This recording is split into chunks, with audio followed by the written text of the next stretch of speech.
શિક્ષકો હવે શ્વાનની ગણતરી કરશે। જી હા, શાળાઓ અને શૈક્ષણિક સંસ્થાઓમાં સર્વે કરવાની સૂચના છે।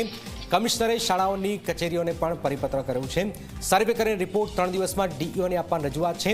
શ્વાનના ગણવાના પરિપત્ર પર શિક્ષણ મંત્રીએ પ્રતિક્રિયા આપી। સુપ્રીમ કોર્ટના આદેશના આધારે પરિપત્ર કર્યો છે। શૈક્ષણિક સંસ્થામાં જ કામગીરી કરવાની છે, બહાર ક્યાંય શિક્ષકને જવાની જરૂર નથી। કોંગ્રેસ પર પ્રહાર કરતા કહ્યું છે કે આક્ષેપ કરવો એમનો અધિકાર છે। વસ્તુ તો એ કે આક્ષેપ કરવો એ એમનો અધિકાર છે અને એમનો આક્ષેપ કરવો એમનું કામ છે, પરંતુ જે આપે જેમ વાત કરી એમ નામદાર સુપ્રીમ કોર્ટના આદેશના અનુસંધાને આ પરિપત્ર થયેલો છે અને આ પરિપત્રમાં સ્પષ્ટ લખેલું છે કે પોતે પોતાની શૈક્ષણિક સંસ્થા હોય એ પૂરતો જ આ મર્યાદિત છે, એને કોઈ બહારની જગ્યાએ સર્વે કરવા જવાની જરૂર નથી।